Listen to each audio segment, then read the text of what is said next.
Kamu mismo makaayo mo sa inyong sakit using the sacramentals. Manang cares ha? Ay makalimot? Cares. Importante kin eh. Confession, adoration, namay tayo adoration chapel dere, find time nga, musumbong kas Ginoo, Lord, surog kay Lord. Daghan kay kung kakulangan nimo. Adoration, rosary. Grabe kay ka-powerful ang rosaryo mga kaigsunan. Ayaw ninyo i-underestimate ang rosaryo kay nidaog ang rayna sa langit aron lang sa pagpakalyupo kanato. Pray the rosary every day. Grabe kay ang rosaryo kay bao mo, apadunggon ta mo. Kay maduha-duhaon man mo. Dagway ninyo murag si Tomas. Ang yawa nya akong altar boy walking possess. Imagine ka, ang sikuyog-kuyog na kong altar boy. Batanon, walking possess. Taga Valencia ra.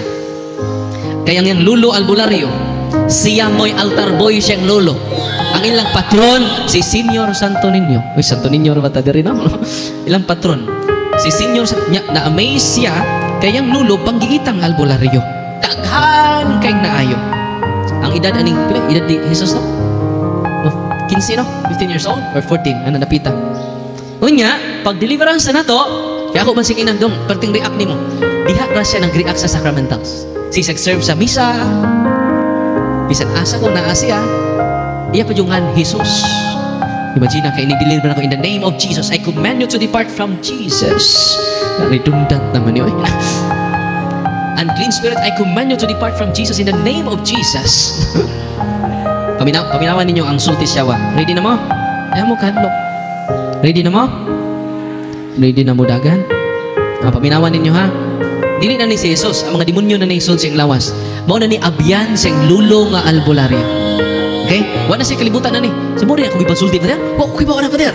Paminawan ninyo. Allergic kay sila sa Santos na Rosary. Holy Rosary is the meditation of the life of Jesus.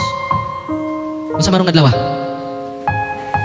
Miyerkules. Unsa marong misteryo? Misteryo sa Himaya. Unsa may unang misteryo sa Himaya? Ang pagkabanhaw ni Kristo. Ikaduha, ang pagsaka ni Kristo sa langit. It is all about Jesus. When you pray the rosary, the more you become closer more to Jesus through Mary. Grabe no? Paminawan ninyong isulti siyawa. Di makata, the best catechist is Satan. Paminawa. Ready na mo? Ako po nag-post sa Facebook na ko. Pero wala ko ipakita yung now. Pero madungog ninyo ay ang sulti sa yawa. Ma-torture yung itamin. Sakit kayo.